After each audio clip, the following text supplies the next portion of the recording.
ಎರಡು ಸಮುದಾಯದವರು ಶಿರಾದಲ್ಲಿ ಬಹಳ ಸೌಹಾರ್ದತೆಯಿಂದ ಸಹಜೀವನ ಸಹಬಾಳ್ವೆ ನಡೆಸುತ್ತಾ ಹಬ್ಬ ಹರಿದಿನಗಳನ್ನ ಸಡಗರ ಸಂಭ್ರಮದಿಂದ ಆಚರಣೆ ಮಾಡಿಕೊಂಡು ಬರುತ್ತಿರುವುದು ನಮ್ಮೆಲ್ಲರಿಗೂ ಸಂತಸದ ವಿಷಯ ಎಂದು ತುಮಕೂರು ಎಸ್ಪಿ ಅಶೋಕ್ ವೆಂಕಟ್ ತಿಳಿಸಿದರು. ಗೌರಿ ಗಣೇಶ ಹಬ್ಬ ಹಾಗೂ ಈದ್ ಮಿಲಾದ್ ಹಬ್ಬದ ಪ್ರಯುಕ್ತ ಶಿರಾನಗರದ ಶ್ರೀರಾಮ ಕಲ್ಯಾಣ ಮಂಟಪದಲ್ಲಿ ಆಯೋಜಿಸಲಾಗಿದ್ದ ಪೂರ್ವಭಾವಿ ಸಭೆಯಲ್ಲಿ ತುಮಕೂರು ಎಸ್ಪಿ ಅಶೋಕ್ ವೆಂಕಟ್ ಅವರ ನೇತೃತ್ವದಲ್ಲಿ ಸಭೆ ನಡೆಸಿ ಮಾತನಾಡಿದ ಅವರು ಹಿಂದೂ ಮುಸ್ಲಿಂ ಮುಖಂಡರಿಗೆ ಸೌಹಾರ್ದವಾಗಿ ಹಬ್ಬ ಮಾಡುವಂತೆ ಸಲಹೆ ಸೂಚನೆ ನೀಡಿದರು. ಈ ಬಾರಿ ಗಣೇಶ ಹಬ್ಬಕ್ಕೆ ಕೆಲ ನಿಯಮಗಳನ್ನ ಎಲ್ಲಾ ಸಾರ್ವಜನಿಕರು ಕಾರ್ಯಕ್ರಮ ಆಯೋಜಕರು ಪಾಲಿಸಬೇಕಿದೆ. ಸಾರ್ವಜನಿಕವಾಗಿ ಗಣೇಶ ಕೂರಿಸಿರುವವರು ಸಂಘ ಸಮಿತಿಯವರು ಕಡ್ಡಾಯವಾಗಿ ನೋಂದಣಿ ಮಾಡಿಸತಕ್ಕದ್ದು. ಈ ಸಂಬಂಧ ತಾಲೂಕು ಕಚೇರಿಯಲ್ಲಿ ಸಂಬಂಧಪಟ್ಟ ಇಲಾಖೆ ಒಂದೇ ಕಡೆ ಕೌಂಟರ್ ತೆರೆಯಲಿದ್ದು ಒಂದೇ ಸೂರಿನಡಿ ಅನುಮತಿ ಪತ್ರ ಹಾಗೂ ಕೆಲ ಮಾಹಿತಿಯನ್ನ ನೀಡಲಾಗುವುದು. ಗಣೇಶ ಕೂರಿಸುವ 48 ಗಂಟೆಗಳ ಮುಂಚಿತವಾಗಿ ಸಂಬಂಧಪಟ್ಟ ಎಲ್ಲ ಇಲಾಖೆಗಳಿಂದ ಅನುಮತಿ ಪತ್ರ ತೆಗೆದುಕೊಳ್ಳಬೇಕು. ಗಣೇಶ ಕೂರಿಸುವ ಸಮಿತಿಗಳು ಮುನ್ನೆಚ್ಚರಿಕೆಯಿಂದ ಕ್ರಮಗಳನ್ನ ಕೈಗೊಳ್ಳಬೇಕು. ಸಿಸಿಟಿವಿ, ಆಕಸ್ಮಿಕ ಬೆಂಕಿ ಅವಘಡ ನಂದಿಸುವ ಸಾಧನಗಳು, ರಾತ್ರಿ ವೇಳೆ ಕಡಿಮೆ ಅಂದರೂ ಸಮಿತಿಯಿಂದ 2 ರಕ್ಷಕರು, ಹೀಗೆ ಕೆಲ ನಿಯಮಗಳನ್ನ ಕಡ್ಡಾಯವಾಗಿ ಪಾಲಿಸಬೇಕಿದೆ. ಯಾವುದೇ ತುರ್ತು ಸಂದರ್ಭದಲ್ಲಿ ಪೊಲೀಸ್, ಅಗ್ನಿಶಾಮಕ, ಬೆಸ್ಕಾಂ ಇಲಾಖೆಗಳ ಸಹಾಯವಾಣಿಗೆ ಕರೆ ಮಾಡಿ ಮಾಹಿತಿ ತಿಳಿಸಬೇಕೆಂದು ಸಭೆಯಲ್ಲಿ ನೆರೆದಿದ್ದ ಹಿಂದೂ ಮುಸ್ಲಿಂ ಸಮುದಾಯದ ಮುಖಂಡರ ಪ್ರಶ್ನೆ ಹಾಗೂ ಗೊಂದಲಗಳಿಗೆ ಸಂಬಂಧಪಟ್ಟ ಅಧಿಕಾರಿಗಳು ಉತ್ತರಿಸಿ ಯಾವುದೇ ತೊಂದರೆ ಬಾರದಂತೆ ಹಬ್ಬವನ್ನ ವಿಜೃಂಭಣೆಯಿಂದ ಅಹಿತಕರ ಘಟನೆಗಳು ಜರುಗದ ಹಾಗೆ ಎಚ್ಚರಿಕೆ ವಹಿಸಿ ಹಬ್ಬ ಆಚರಿಸುವಂತೆ ಸೂಚನೆ ನೀಡಿದರು. ಈ ಸಂದರ್ಭದಲ್ಲಿ ASP Purushottam, DYSP Shekhar, circle inspector Manjegowda, Srinivas, tahsildar Anand Kumar, taluk panchayat ಕಾರ್ಯನಿರ್ವಹಣಾಧಿಕಾರಿ ಅಶೋಕ್, ಸಾರ್ವಜನಿಕರು, ಹಿಂದೂ ಮುಸ್ಲಿಂ ಮುಖಂಡರು ಉಪಸ್ಥಿತರಿದ್ದರು. ಗೌರಿ ಗಣೇಶ ಹಬ್ಬಕ್ಕೆ ಮತ್ತು 5ನೇ ತಾರೀಕಿನ ಬರ್ತಾ ಇರುವ ಈದ್ ಮಿಲಾದ್ ಹಬ್ಬಕ್ಕೆ ನಿಮ್ಮೆಲ್ಲರಿಗೂ ಶುಭಾಶಯಗಳು. ತುಂಬಾ ಸಂತೋಷವಾಗಿದೆ. ಮತ್ತೆ ಹಬ್ಬ ವಿಚಾರವಾಗಿ ನಾವೆಲ್ಲ ಒಂದು ಕಡೆ ಸೇರಿ ನಮ್ಮ ವಿಚಾರಗಳು ತಿಳ್ಕೊಳ್ತಾ ನಿಮಗೆ ಹೇಳಕ್ಕೆ, ಮತ್ತೆ ನಿಮ್ಮಿಂದ ನಮ್ಗೆ ಏನಾದರೂ ಸಮಸ್ಯೆಗಳಿದ್ರೆ ನಮಗೆ ಹೇಳಕ್ಕೆ. ಸೊ ಹಬ್ಬ ಅನ್ನೋದು ನಾವು ಸಂತೋಷವಾಗಿ ಮಾಡ್ಕೋಬೇಕು. ಅದು ಹೇಗೆ ಮಾಡ್ಕೋಬೇಕು ಅನ್ನೋದು ಇವತ್ತು ನಾವು ಮಾತಾಡ್ಕೊಳ್ಳೋಣ. ಮೊದಲವಾಗಿ ನಮ್ಮ ಅಡಿಷನಲ್ ಎಸ್ ಪಿ ಪುರುಷೋತ್ತಮ್ ಅವರು, ಮತ್ತು DSP ಶೇಖರ್ ಅವರು, ತಹಸೀಲ್ದಾರ್ ಅವರಾಗಿರುವಂಥ ಆನಂದ್ ಕುಮಾರ್ ಅವರು, ಆಮೇಲೆ ನಮ್ಮ EO ನಗರಸಭೆ ಹರೀಶ್ ಅವರು, ಆಮೇಲೆ ನಮ್ಮ ಇನ್ಸ್ಪೆಕ್ಟರ್ಸ್ ಮಂಜೇಗೌಡ ಅವರು ಅಂಡ್ ಶ್ರೀನಿವಾಸ್ ಅವರು, ಅಂಡ್ ನಮ್ಮ ಬೆಸ್ಕಾಂ ಇಂಜಿನಿಯರ್ ಪ್ರದೀಪ್ ಅವರು, ಮತ್ತು ಫೈರ್ ಫೋರ್ಸಿಂದ ಮೈಲಾರಪ್ಪ ಅವರು, ಮಿಕ್ಕಿದ ನಮ್ಮ ಅಧಿಕಾರಿ ಸಿಬ್ಬಂದಿ ಅವರು, ಮತ್ತು ಎಲ್ಲ ಸಾರ್ವಜನಿಕರು ನಾವು ವಂದನೆಗಳು ತಿಳ್ಕೊಳ್ತಾ, ಈಗಾಗಲೇ ಬಹಳಷ್ಟು ಸೂಚನೆಗಳು ನಿಮಗೆ ಬಂದಿದ್ದಾರೆ. ಆಫ್ ದ ರೆಕಾರ್ಡ್ ಬಂದಿರಬಹುದು, ಆನ್ ದ ರೆಕಾರ್ಡ್ ಬಂದಿರಬಹುದು. ಇವತ್ತು ನಾವು ಈ ಬಂದು ನಿಮಗೆ ಯಾಕೆ ಇಷ್ಟು ಗಂಭೀರವಾಗಿ ಕೂತ್ಕೊಂಡು ಮಾಡ್ತಾ ಇದ್ದೀವಿ ಅಂದರೆ, ಯಾವುದೇ ಅಹಿತಕರಗಳನ್ನ ಆಗಬಾರದು. ಆಮೇಲೆ ಎಷ್ಟು ಒಳ್ಳೆಯಾಗಿ ಪ್ಲಾನ್ ಮಾಡಿದರೆ ಅಷ್ಟು ಆರಾಮಾಗಿ ನಾವು ಕೆಲಸ ಮಾಡ್ಕೋಬಹುದು. ಸೊ ಇದಕ್ಕೆ ಫಸ್ಟ್ ಸ್ಟೆಪ್, ಈ ಹಬ್ಬಕ್ಕೆ ಪ್ರತಿಯೊಂದು ಸಾರ್ವಜನಿಕ ಗಣೇಶ ರಿಜಿಸ್ಟ್ರೇಷನ್ ಮಾಡ್ಕೋಬೇಕು. ಅಂಡ್ ಈ ರಿಜಿಸ್ಟ್ರೇಷನ್ ನಿಮ್ಮ ಮೇಲೆ ಯಾವುದೋ ಒಂದು ನಿರ್ಬಂಧ ಅಲ್ಲ. ಈ ರಿಜಿಸ್ಟ್ರೇಷನ್ ಒಂದು ಥರ, ಆ ಶಬ್ದ ಬಿಟ್ಟರೆ ಇದು ಒಂದು ಥರ ಮಾಹಿತಿ. ನೀವು ನಮಗೆ ಕೊಡಬೇಕಾಗಿರುವ ಮಾಹಿತಿ, ನಾವು ನಿಮಗೋಸ್ಕರ ಮಾಡಬೇಕಾಗಿರುವ ಸರ್ವಿಸ್ ಏನಾದರೂ ಸೇವೆಗಳು ಏನಾದರೂ ಇದ್ದರೆ ಅದು ನಾವು ಮಾಡೋಕ್ಕೆ ಅವಕಾಶ ಇರುವಂಥದ್ದು. ಅದಕ್ಕೆ ಈಗ ಗೌರ್ಮೆಂಟ್ ಒಂದು ಬೇರೆ ಆಫೀಸಸ್ ಬೇರೆ ಕಡೆ ಇರ್ತವೆ, ಅಲ್ಲಲ್ಲಿಗೆ ಹೋಗೋದು ನಿಮಗೆ ಕಷ್ಟ ಆಗುತ್ತೆ. ಅದಕ್ಕೆ ಈಗ ಸಿಂಗಲ್ ವಿಂಡೋ ತಾಲೂಕು ಆಫೀಸ್ನಲ್ಲಿ 4 ಕಡೆ ನಿಮಗೆ ಪರ್ಮಿಷನ್ ತಗೋಬೇಕು. ಸೊ 4 ಈ ಡಿಪಾರ್ಟ್ಮೆಂಟ್ಸ್ ಆಫೀಸರ್ಸ್ ಅಲ್ಲೇ ಕೂರ್ತಾರೆ. ಒಂದು ನಗರ ಪಂಚಾಯತ್ ನಗರಸಭೆ ಕಡೆಯಿಂದ, ಎರಡನೇದು ಸ್ಥಳ ಈ ಪೊಲೀಸ್ ಕಡೆಯಿಂದ, ಎಸ್ಪೆಷಲಿ ಎಲ್ಲಿ ಕೂಡಿಸ್ತಾ ಇದ್ದಾರ, ಪ್ರೊಸೆಷನ್ ರೂಟ್ ಏನು, ಆಮೇಲೆ ಮೈಕ್ ಅಳವಡಿಸೋಕ್ಕೆ, ಆಮೇಲೆ ಸೌಂಡ್ ಸ್ಪೀಕರ್ಸ್ ಏನು ನೀವು ಅಳವಡಿಸ್ತಾರೆ ಅದಕ್ಕೆ ಪರ್ಮಿಷನ್ ತಗೊಳ್ಳೋಕ್ಕೆ. ಅದಾದಮೇಲೆ ಫೈರ್ ಫೋರ್ಸಿಂದ ಏನಾದರೂ ಅನಾಹುತಿ ಆಗಿದಂಗೆ ನೋಡ್ಕೊಳ್ಳೋಕ್ಕೆ, ಅವರಿಗೆ ಒಂದು ಮಾಹಿತಿ ಬಂದರೆ ಅವ್ರು ಬಂದು, ನಿಮ್ಮ ಅಪ್ಲಿಕೇಶನ್ ಕೊಟ್ಟರೆ ಅವ್ರು ಬಂದು ನೋಡಿಕೊಂಡು ಅಲ್ಲೇನಾದರೂ ಫೈರ್ ಥ್ರೆಟ್ ಇದೆಯಾ ಅನ್ನೋದು ನೋಡ್ಕೊಳ್ಳೋಕ್ಕೆ. ನಾಲ್ಕನೇದು ಬೆಸ್ಕಾಂ ಅವರು ಯಾಕಂದರೆ ನೀವು ಸಾರ್ವಜನಿಕವಾಗಿ ಗಣೇಶ ಕೊಂಡಿಸುವಾಗ ನಿಮಗೆ ಎಲೆಕ್ಟ್ರಿಕ್ ಕರೆಂಟ್ ಸಪ್ಲೈ ಬೇಕಾಗುತ್ತೆ, ಅದನ್ನು ಅವರು ನಿಮಗೆ ಮಾಡಿಸ್ಕೊಡ್ತಾರೆ. ಸೊ ಈ ವಿಚಾರವಾಗಿ ಒಂದು ಸಿಂಗಲ್ ವಿಂಡೋ ಕೊಡ್ತಾರೆ. ನಿಮ್ಮಿಂದ ಇನ್ನೊಂದು ಮುಖ್ಯ ರಿಕ್ವೆಸ್ಟ್ ಏನಂದರೆ ವಿತಿನ್ 48 hours, ಅಂದರೆ 48 hours ಆಚೆನೇ ನೀವು ಪರ್ಮಿಷನ್ ತೊಗೋಬೇಕು. ಒಂದು ದಿನ ಈಗ 27 ನೀವು ಗಣೇಶನ ಕುಂಡಿಸ್ಬೇಕಂದ್ರೆ ಕನಿಷ್ಠ 24 ಸಾಯಂಕಾಲ ಒಳಗಡೆ ನೀವು ಪರ್ಮಿಷನ್ ತೊಗೊಂಡಿರಬೇಕು. ಯಾಕಂದರೆ ಮಿನಿಮಮ್ 2 ದಿನ ಬೇಕಾಗುತ್ತೆ ನಿಮಗೆ ಪರ್ಮಿಷನ್ ಕೊಡೋಕ್ಕೆ. ಈಗ ನೀವೆಲ್ಲ 26 ರಾತ್ರಿನೇ ನೀವು ಗಣೇಶನ ಕುಂಡಿಸ್ತೀರಾ. ಸೊ 26 ರಾತ್ರಿ ಅಂದರೆ ಅಟ್ಲೀಸ್ಟ್ ನೀವು 24 ಸಾಯಂಕಾಲವರೆಗೆ ನೀವು ಪರ್ಮಿಷನ್ಗೆ ಅಪ್ಲೈ ಮಾಡಿ ಇಟ್ಕೋಬೇಕು. ಪ್ರಿಫರಬಲಿ ಈಗ ನಿಮ್ಮೆಲ್ಲರಿಗೂ ಸಮಿತಿಗಳು ನಿಮ್ಮ ಹಂತದಲ್ಲಿ ಆಗಿರ್ತವೆ, ಮುಂಚಿತವಾಗಿ ಪ್ಲ್ಯಾನ್ ಮಾಡಿಕೊಂಡು ವೆಲ್ ಅಹೆಡ್ ಕೊಟ್ಟರೆ ನಾವು ನಿಮಗೆ ಮಾಡಿ ಕೊಡ್ತೀವಿ. ಸೊ ಇದು ರಿಜಿಸ್ಟ್ರೇಷನ್ ಬಗ್ಗೆ. ಈಗ ಇದು ಬಿಟ್ಟು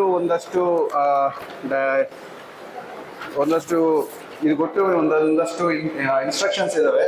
ಈಗ ಅದೇನು ಹೊಸ ದೊಡ್ಡದಲ್ಲ.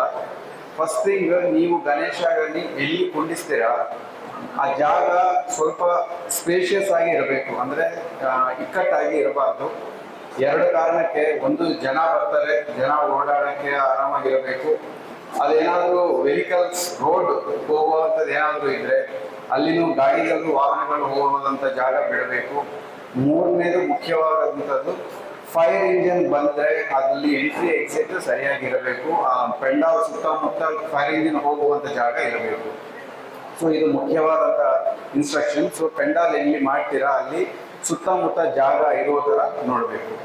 ಸೊ ಈಗ ಫೈರ್ ಅವರ್ನು ಮತ್ತು ನಮ್ಮ ಪೊಲೀಸನ್ನು ನಾನು ಇನ್ಸ್ಟ್ರಕ್ಷನ್ ಕೊಡೋದು, ಅವರಿಗೆ ಸೂಚನೆ ಕೊಡೋದು ಏನಂದರೆ, ಪೆಂಡಾಲ್ ಎಲ್ಲಿ ಪರ್ಮಿಷನ್ ಕೊಡ್ತಾ ಇದ್ದಾರೆ ಅಲ್ಲಿ ದಯವಿಟ್ಟು ಪೆಂಡಾಲ್ ಸುತ್ತಮುತ್ತ ಜಾಗ ಇದೆಯಾ ಇಲ್ಲ ಅನ್ನೋದು ನಿರ್ದಿಷ್ಟಪಡಿಸ್ಕೊಂಡು ಆಮೇಲೆ ಪರ್ಮಿಷನ್ ಕೊಡಬೇಕು. ಸೊ ಇದಕ್ಕೂ ಸಹ ನಿಮಗೆ ಒಂದು ಇಂಪಾರ್ಟೆಂಟ್ ಸೂಚನೆ. ಆ್ಯಂಡ್ ಇನ್ನೊಂದು ಮುಖ್ಯ ಸೂಚನೆ, ಪೆಂಡಾಲಲ್ಲಿ ಸಮಿತಿ ರಚನೆ ಕಂಪಲ್ಸರಿ ಆಗಿರಬೇಕು. ಆ್ಯಂಡ್ ಯಾವುದೇ ಸಮಯದಲ್ಲಿ ಆಗಲಿ, ರಾತ್ರಿ ಆಗಲಿ, ಪಗಲಾಗಲಿ, ಬೆಳಗ್ಗೆ ಆಗಲಿ, ಕನಿಷ್ಠ 2 ಮಿನಿಮಮ್ ಪೆಂಡಾಲಲ್ಲಿ ಇರಲೇಬೇಕು. ಆ್ಯಂಡ್ ಪೆಂಡಾಲಲ್ಲಿ ಏನೇ ಕಾರ್ಯಕ್ರಮ ನಡೆದಿದ್ರೂ ಸಮಿತಿ ಅವರೇ ರೆಸ್ಪಾನ್ಸಿಬಲ್ ಆಗಿರ್ತಾರೆ. ಸೊ ಹಾಗೆ ಅದರ ಭಾಗದಲ್ಲೇ ಇದು ಮಿನಿಮಮ್ 2 ಕನಿಷ್ಠ ಸ್ಪಾಟಲ್ಲಿ ಇರಬೇಕು. ಆ್ಯಂಡ್ ಅದ್ರ ಜೊತೆಗೆ CC ಕ್ಯಾಮ್ರಾಸ್ ಅಳವಡಿಸಬೇಕು. ಈಗ ನೀವು ಗಣೇಶಕ್ಕೋಸ್ಕರ ಚಂದ ವಸೂಲಿ ಮಾಡಿ ಎಷ್ಟೋ ಖರ್ಚು ಮಾಡಿ ನೀವು ಹಬ್ಬ ಮಾಡ್ತೀರಾ, ಅದರಲ್ಲಿ ಒಂದು 5,000 ಇಂದ 10,000 ಖರ್ಚಾಗುತ್ತೆ each camera. 1-2 cameras main Ganesha ಹತ್ರ ಒಂದು, ಎಂಟ್ರಿ ಹತ್ರ ಒಂದು, ಆ ಥರ ಹಾಕೊಂಡ್ರೆ ನಿಮಗೆ 5 ಜನ ಮಾಡುವಂಥ ಕೆಲಸ ಒಂದು ಕ್ಯಾಮ್ರಾ ಮಾಡುತ್ತೆ. ಸೊ ಕಂಟಿನ್ಯೂಸ್ ಆಗಿ ವಿಜುವಲ್ಸ್ ಬರ್ತಾ ಇರ್ತವೆ. ಕ್ಯಾಮ್ರಾ ಇದ್ದರೆ ಭಾಳಷ್ಟು ಕಳ್ಳರು ಸಹ, ಈ ತಪ್ಪು ಮಾಡೋರು ಸಹ ಕ್ಯಾಮ್ರಾ ನೋಡಿ ಭಯಬೀಳ್ತಾರೆ. ಸೊ ಆಗಿರೋದ್ರಿಂದ CCTV ಕ್ಯಾಮ್ರಾಸ್ ಅಳವಡಿಸ್ಕೋಬೇಕು. ಆ್ಯಂಡ್ ಪೆಂಡಾಲ್ ಒಳಗಡೆ ಒಂದು ಹ್ಯಾಂಡ್ ಹೆಲ್ಡ್, ಈ ಕೈಯಲ್ಲಿರುವಂಥ ಫೈರ್ ಎಕ್ಸ್ಟಿಂಗ್ವಿಷರ್ ಒಂದು ಇಟ್ಕೋಬೇಕು. ಅದನ್ನು ಸಹ ಹಂಗೆ ಒಂದು 2-3 ಸಾವಿರ ಆಗ್ಬೋದು each fire extinguisher. Powder based ಇರುತ್ತೆ. ಸೊ ಕಾಸ್ಟ್ ಎಷ್ಟಾಗುತ್ತೆ? ಅದೇ ಕಾಸ್ಟ್ ಎಷ್ಟಾಗುತ್ತೆ? ಬೆಲೆ ಎಷ್ಟಿರುತ್ತೆ? ಅದೇ ಒಂದು 2-3 ಸಾವಿರದಲ್ಲಿ ಒಂದು ಫೈರ್ ಎಕ್ಸ್ಟಿಂಗ್ವಿಷರ್ ಇರುತ್ತೆ. ಅದನ್ನು ಸಹ ಅವರು ಚೆಕ್ ಮಾಡ್ತಾರೆ ಫೈರ್ ಅವರು. ಸೊ ಹ್ಯಾಂಡ್ ಹೆಲ್ಡ್, ಕೈಯಿಂದ ಫೈರ್ ಆರಿಸೋದಂಥ ಉಪಕರಣ ನೀವು ಅಲ್ಲಿ ಇಟ್ಕೋಬೇಕು. ಯಾಕೆಂದರೆ ಫೈರ್ ಏನಾದರೂ ಅನ್ಫಾರ್ಚುನೇಟ್ಲಿ ಏನಾದರೂ ಆಗಿದ್ರೆ ಇಮಿಡಿಯೇಟ್ ಆಗಿ ನಿಮಗೆ ಫೈರ್ ಇಂಜಿನ್ ಬರುವಷ್ಟು ಒಳಗಡೆ ನೀವು ನಿಮ್ಮ ಹಂತದಲ್ಲಿ ಕ್ರಮ ತಗೊಳ್ಬಹುದು. ಸೊ ಅದೊಂದು ಇಂಪಾರ್ಟೆಂಟ್ ಆಗಿ ನೋಡಬೇಕು. ಆ್ಯಂಡ್ ಈಗ ಕೆಲವು ದೊಡ್ಡ ಮಂಟಪಗಳು ಇರ್ತವೆ. ಸೊ ಜಾಸ್ತಿ ಜನ ಬರುವಂಥ ಇರುತ್ತವೆ. ಸೊ ಅಂಥ ಜಾಗದಲ್ಲಿ ಎಸ್ಪೆಷಲಿ ಈ ಮಹಿಳೆಯರು, ಮಕ್ಕಳು ಬರುವಂಥ ಜಾಗದಲ್ಲಿ ದಯವಿಟ್ಟು ಮಹಿಳೆಯರಿಗೆ, ಪುರುಷರಿಗೆ ಸಪರೇಟ್ ಕ್ಯೂಸ್ ಇಟ್ಕೊಳ್ಳಿ. ಯಾಕಂದರೆ ಮತ್ತೆ ಅಲ್ಲಿ ಜನರ ಮಧ್ಯದಲ್ಲಿ ಕಿತ್ತಾಟ, ನೂಕಾಟ ಹಾಕೋದು, ಬೇರೆ ಥರ ಅಲಿಗೇಷನ್ಸ್ ಬರೋದು, ಇದೆಲ್ಲ ಆಗಬಾರದು. ರೈಟ್. ಈಗ ಇದು ಬಿಟ್ಟರೆ ಬೇರೆ ಜನರಲ್ ಇನ್ಸ್ಟ್ರಕ್ಷನ್ಸ್ ಏನಂದರೆ, ಫ್ಲೆಕ್ಸೀಸು, ಫ್ಲ್ಯಾಗ್ಸು, ಬಂಟಿಂಗ್ಸು ಏನೇ ಇರಲಿ ದಯವಿಟ್ಟು ಗಮನ ಹರಿಸಿ. ಯಾವುದೇ ಅಹಿತಕರದ ಇಲ್ಲೀಗಲ್ ಕಂಟೆಂಟ್ ಇರೋದು, ಪ್ರಚೋದನಕಾರಿ ಅಂತ ಕಂಟೆಂಟ್ ಯಾವುದೇ ಇರಬಾರದು. ಆ್ಯಂಡ್ ಈಗ ಇರುವ ಸ್ಥಿತಿಯಲ್ಲಿ ಈಗ ಇರುವ ನಮ್ಮ ಇಂಟರ್ನ್ಯಾಷನಲ್ ರಿಲೇಷನ್ಸ್ ಅಲ್ಲಿ ಏನು ನಡೀತಾ ಇದೆ ಅದರ ಹಿನ್ನೆಲೆಯಲ್ಲಿ ಬೇರೆ ದೇಶದ ಫ್ಲಾಗ್ ಹಾರಿಸೋದು ಈ ಥರನೂ ಸಹ ಯಾವುದೇ ಆಗಲಿ ಆ ಥರ ಆಗಬಾರ್ದು. ಸೊ ದಯವಿಟ್ಟು ಅದನ್ನು ಸಹ ತಲೆಯಲ್ಲಿ ಇಟ್ಕೊಳ್ಳಿ. ಅಂಡ್ ಎಲ್ಲಿ ಫ್ಲೆಕ್ಸಿ ಕಟ್ತಾ ಇರಲಿ, ಎಲ್ಲಿ ಫ್ಲಾಗ್ ಹಾಕ್ತಾ ಇರಲಿ ಅನ್ನೋದನ್ನು ನೋಡ್ಕೊಳ್ಳಿ. ಈಗ ಗವರ್ನಮೆಂಟ್ ಪ್ಲೇಸಸ್ನಲ್ಲಿ ನೀವು ಫ್ಲೆಕ್ಸ್ ಆಗಲಿ ಫ್ಲಾಗ್ ಆಗಲಿ ಕಟ್ಟಬೇಕು ಅಂದರೆ ಆ ಕನ್ಸರ್ನ್ ಆಫೀಸ್ ಪರ್ಮಿಷನ್ ತಗೋಬೇಕು. ಪ್ರೈವೇಟ್ ಜಾಗದಲ್ಲಿ ನೀವು ಕಟ್ತಾ ಇದ್ರಿ ಅಂದರೆ ಆ ಕನ್ಸರ್ನ್ ಲೋಕಲ್ ಆ ಮನೆ ಯಾರ್ದು, ಆ ಜಾಗ ಯಾರ್ದು, ಅವ್ರ ಪರ್ಮಿಷನ್ ತಗೋಬೇಕು. ಇದು ಬಿಟ್ಟು ಲೈಟ್ ಪೋಲ್ಸ್, ಎಲೆಕ್ಟ್ರಿಕ್ ಪೋಲ್ಸ್, ಏನಾದರೂ ಎಮರ್ಜೆನ್ಸಿ ಬೋರ್ಡ್ಸ್, ಸಿಗ್ನಲ್ಸ್ ಇಂಥ ಜಾಗಕ್ಕೆ ಯಾವುದೇ ಕಾರಣಕ್ಕೆ ನೀವು ಫ್ಲೆಕ್ಸಿ ಆಗಲಿ, ಬಂಟಿಂಗ್ಸ್ ಆಗಲಿ, ಫ್ಲಾಗ್ಸ್ ಆಗಲಿ ಕಟ್ಟಬಾರದು. ರೈಟ್? ಸೊ ದಯವಿಟ್ಟು ಅದನ್ನು ಸಹ ಗಮನ ಹರಿಸ್ಕೊಳ್ಳಿ. ಆ್ಯಂಡ್ ಸೋಷಿಯಲ್ ಮೀಡಿಯಾ ಅದೇ ಸಹ ಇದಾಗಿ ಪ್ರತಿ ವರ್ಷದಂತೆ ಈ ವರ್ಷವೂ ಬಹಳ ಅದ್ದೂರಿಯಾಗಿ ಗೌರಿ ಮತ್ತು ಗಣೇಶ ಜೊತೆಯಲ್ಲಿ ಈ ತಿಂಗಳ 3 ಹಬ್ಬಗಳು ಒಟ್ಟಿಗೆ ಬಂದ್ರಿಂದ ಶಿರಾನಗರದ ನಾವೆಲ್ಲರೂ ಸೇರಿ ಒಟ್ಟಿಗೆ ಶಾಂತಿ, ಪ್ರೀತಿ, ವಿಶ್ವಾಸದಿಂದ ಆಚರಣೆ ಮಾಡೋಣ ಅಂತ ಹೇಳಿ ನಾನು ನಿಮ್ಮೆಲ್ಲರೂ ಕೈ ಮುಗಿ ಕೇಳ್ತೀನಿ. ಜೊತೆಗೆ ಒಂದು ವಿಶೇಷ ಏನಪ್ಪಾ ಅಂದ್ರೆ ಯಾರು ಅನ್ಕೋಬಾರದು, ಗಣೇಶ ವಿಸರ್ಜನೆ ಸಂದರ್ಭದಲ್ಲಿ ಬಸ್ ಸ್ಟ್ಯಾಂಡಿಂದ ಸಂತೆ ಬೆಲೆವರೆಗೂ ಬಹಳ ಶಾಂತಿಯಿಂದ ಗಣಪತಿ ಬರುತ್ತೆ.